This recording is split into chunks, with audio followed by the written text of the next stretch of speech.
করিয়া দিলাম।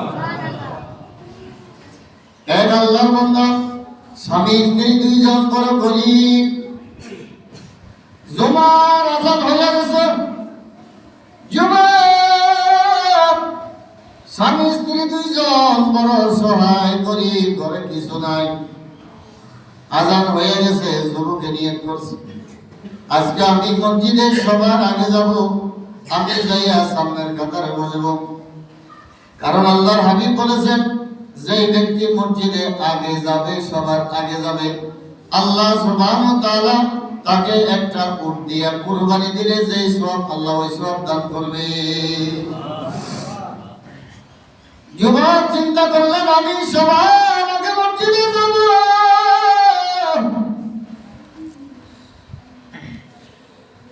গায়ে গোসল দিয়া জামা পরিয়া রছি। স্ত্রী ডাক দিয়ে বলে, স্বামী, ওই যে আপনি কলের ভিতরে যে গমগুলা চুরানোর জন্য দিছিলেন, স্বামী, ঘরের ভিতরে কোনো খাবার নাই, কিছু নাই। আপনি যদি আটা গুলা নিয়ে আসেন, তাহলে রুটি বানাইয়া দুপুরের খানা হবে, না হয় আমাদের ঘরে কোনো ব্যবস্থা নাই।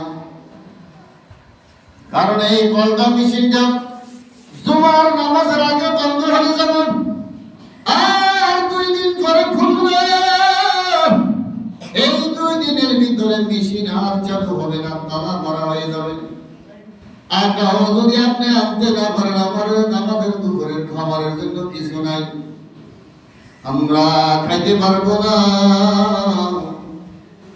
আল্লাহর বান্দা মসজিদে যাবে, মনের ভিতরে চটপট চটপট। যুবক মসজিদের দিকে যায়, মসজিদের ইমাম সাহেব বয়ান করতেছে, তার কানে আওয়াজ আসতেছে, তোমরা যদি শান্তি চাও, যদি ধৈর্য ধারণ করো, নামাজ এবং সবরের মাধ্যমে ধৈর্য ধারণ করো, আল্লাহ সুবহানাহু ওয়া তাআলা বলেন, ইন্নাল্লাহা মা'আস সাবিরিন,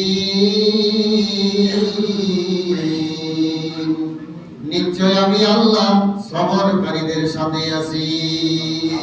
কার সাথে? যুবকের কানে আওয়াজ, আল্লাহ ধৈর্যশীলদের সাথে আছে।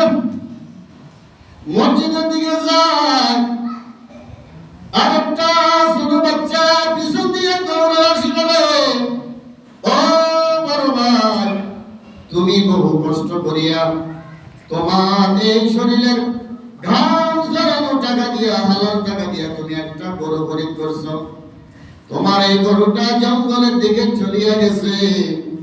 তুমি যদি এই গরুটা ফেরত নিয়ে আসো, যদি তোমার বাড়িতে তুমি গরুটা না আনো, জঙ্গলের বাঘে তোমার গরুটা খাইয়া ফেলাবে। কারণ এই গরুর দুধ দিয়া, এগুলা দহন করিয়া বাজারে বিক্রি করিয়া তোমার সংসার চলে। যদি তুমি গাভীটা নিয়ে আসতে না পারো, যদি জঙ্গলার বাঘে খাইয়া ফেলায়, তুমি তো কষ্ট পাইবা, তোমার সংসারের চাকা আর ঘুরবে না। আল্লাহর বান্দা যুবক বড় চিন্তায় পড়িয়া গেলেন, মালিক, আমি এখন কি করব? গাভীটা যদি না নিয়ে আসি, আমার সংসারের চাকা ঘুরবে না, আমি বড় অসহায়। এইদিকে দিনের ভিতরে বারবার ওয়াসওয়াসা। আল্লাহ বলছেন, ধৈর্যশীলদের পাকে আল্লাহ থাকে, যারা সবর করে, নামাজ পড়ে, আল্লাহ তাদের সঙ্গে আছে। আবার মসজিদের দিকে কদম দেয়, আরেকজন ব্যক্তি দৌড়ায় আসি বলে, আব্দুল্লাহ, অনেকদিন বৃষ্টি হইতেছে না, জমিন গুলা শুকাইয়া গেছে, আমি জেনারেটরওয়ালা মোটরওয়ালাকে অনেক কষ্ট করি, তাকে রাজি করাইছি, নামাজের আগে 2 ঘন্টা আমার জমিনে পানি দিবেন, এরপরে সে চলে যাবে। 1 মাসের জন্য মেশিনের আর সিরিয়াল পাওয়া যাবে না। কয়দিন? 1 মাসের জন্য আর সিরিয়াল পাওয়া যাবে না।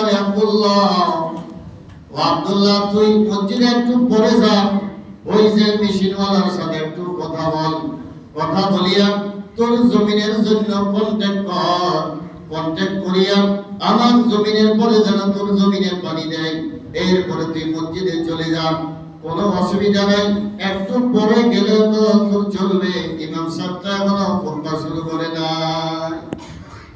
আমাদের কিছু মুসল্লি আছে বয়ান শেষ হয়ে এবার মনে করে যে ইমাম সাহেব খুতবা দিতে এবার আস্তে আস্তে বাইরে নাই, সেটা তো কোনো মনে নেই।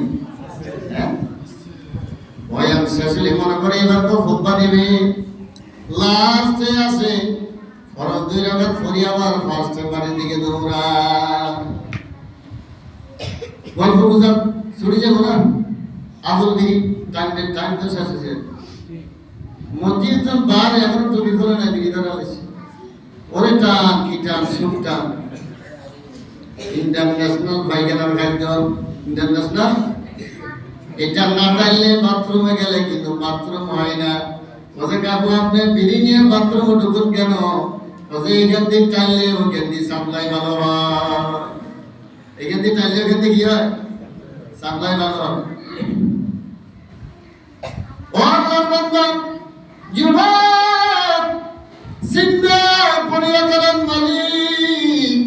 আমি এখন কি করব? যদি মসজিদে যাই আমার জমিনে পানির সিরিয়াল পাবো না। আমি মসজিদে আগে যদি যাই পানি পাবো না, হাল চাষ করতে পারবো না। আমি গরিব অসহায়, বড় কষ্ট করিয়া সামান্য জমি কিনলাম, এগুলা হাল চাষ করিয়া কোনো মতে আমি আমার বিবির জীবন যাপন চালাই। এখন আমি যদি মসজিদে যাই আমার কি অবস্থা হবে? ইমাম সাহেব বয়ানের মাঝখানে আবার টান দিলেন, ইন্নাল্লাহা মা'আস সাবিরিন,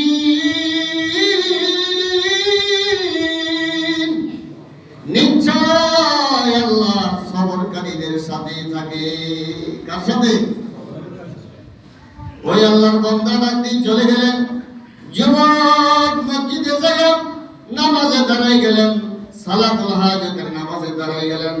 সালাতুল হাজাত পড়ি বলে, মালিক তুমি তো কুন ফায়াকুনের মালিক, তুমি সব কিছুর মালিক। আমি তোমার ঘরে আসিয়া তোমার কুদরতি কদমে সেজদা দিলাম, আমার সমস্ত হাজতগুলা তুমি পুরা করে দিও। যুবক নামাজ পড়িয়া ঘরে যাইয়া দরজা খুলিয়া দেখে বিবি আটা দিয়ে রুটি বানাইতেছে। জিজ্ঞাসা করে, বিবি আটা কই পাইলা? বিবি বলা, আপনি একটু শান্ত হন বলতেছে। আটা দেখিয়া যুবক জুব্বানা বলিয়া দৌড়াইয়া ঘরের বাহিরে গেলেন। যাইয়া দেখে তার গরুটা ঘরের সামনে দাঁড়ানো অবস্থায় আছে। এবার আবার দৌড়াইয়া জমিনে গেলেন, কি হইতে কি হইয়া গেল, বারবার সে কাঁদতেছে আর দৌড়াইতেছে। যাইয়া দেখে তার পুরা জমিনে পানি ভরপুর হইয়া গেছে। আবার দৌড়াইয়া ঘরে আসি টিভিতে জিজ্ঞেস করে, টিভি কি ব্যাপার, আটা কই পাইলা?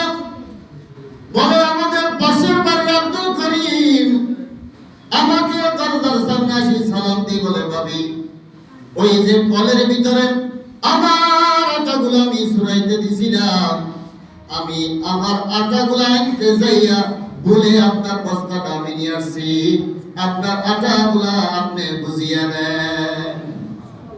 আমি বলে আপনার আটাগুলা নিয়ে আসছি।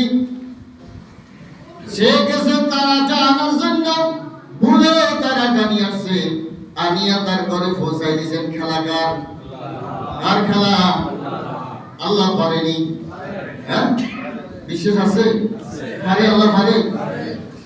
এরপরে বিবি বলে, স্বামী আমি তো পেরেশান, আমাদের একটাই মাত্র সম্বল গরু আছে, এটা জঙ্গলে চলিয়ে গেছে, বাঘে খাইয়া ফেলাবে। এখন আমি টেনশন পেরেশান হইয়া গেলাম, আপনি মসজিদে চলিয়া গেলেন। আমি দেখতেছি জঙ্গল থেকে একটা বাঘ এমন ভাবে আমাদের গাভীটাকে দাওয়া দিতেছেন, গরুটা দৌড়তে দৌড়তে দৌড়তে আমাদের উঠানে যখন আসি দাঁড়াইলেন, বাঘটা আবার জঙ্গলের দিকে চলিয়া গেছে। আল্লাহুল মাওলা ফালাহুল কুল, তুমি আল্লাহর হয়ে যাও, সব তোমার হয়ে যাবে। এরপরে জমিনে যায়, মেশিন ওয়ালারে জিজ্ঞাসা করে, ভাই আমি তো তোমার সাথে কথা বলি নাই, কন্ট্যাক্টও করি নাই, টাকাও দিই নাই, আমার জমিনে পানি কিভাবে আসলো? ওই আল্লাহর বান্দা বলেন, পাশের জমিনওয়ালা আমার সাথে কন্ট্যাক্ট করছে তার জমিনে পানি দেওয়ার জন্য। আমি মেশিনটা চালু দিয়া আমার শরীরে যখন একটু জিমানি আসলো, আমি মেশিনের পাশে শুইয়া ঘুমাইয়া গেছি। ঘুম থেকে উঠি দেখি তোমার জমিনও পানি ভরপুর হয়ে গেছে। সুবহানাল্লাহ, কয়জন মানুষ হচ্ছে? সুবহানাল্লাহ।